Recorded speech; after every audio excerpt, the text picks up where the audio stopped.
আসসালামু আলাইকুম। রমজান মবরুক।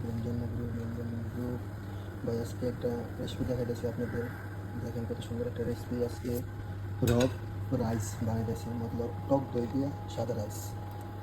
এই ভাতগুলো বানানোর জন্য 5টা টক দই ব্যবহার করছি, 2-4টা মাঝি ইউজ করছি। টক দই রাইস ফার্স্ট ক্লাস একটা খানা। আপনারা দেখেন, পছন্দ হইলে বা ভালো লাগলে আপনারা ট্রাই করুন, বানান। রোজার মৌসুমে টক দইয়ের ভাতটা খেতে মোটামুটি অনেক মজা লাগে, ভালো লাগে। দেখেন টক দইয়ের রাইস। দেখেন পানিটা শুকায় আসছে, এখন আমি মোটামুটি ভাতটা আরেক মিনিট পরে ধম দিয়ে দিব অ্যালুমিনিয়াম উপরে দিয়া। কারণ পানিটা এই পরিমাণ দিতে হইব যে পানিটা চালটা পুরা খায় ফেলা, এটা পানিটা ফালানো না, এই পানিটা দিয়েই পুরো চালটা হয়ে যাবে। স্বাদ পরিমাণ লবণ দিতে হবে। আর টক দই আমি 4টা ইউজ করছি, 2টা মাছ ইউজ করছি। এই পরিমাণ পানিটা দিব, এই পানিটা দিয়ে পুরো রাইসটা হয়ে যাবে, যাতে পানিটা ফালাইতে না হয়। কারণ পানিটা বাকি লাগবে সিটটা ফালাই দিই, তো এই টক দইটা পুরো যাবে বাড়ি দিলে। এখন আমার ভাতটা মোটামুটি ভলকা নিয়ে আসা করছি। ভাতটা আরেক মিনিট পরে আমি দম দিয়ে দিলাম। পরে 10-15 মিনিট আমি দম রাখবো।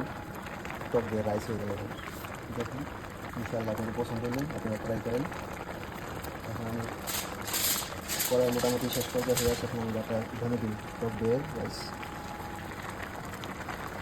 দেখুন এখন ভাতটা আমি ধনে দিই ইনশাআল্লাহ 10 মিনিট। আপনার 10 মিনিট ওয়েট। 3।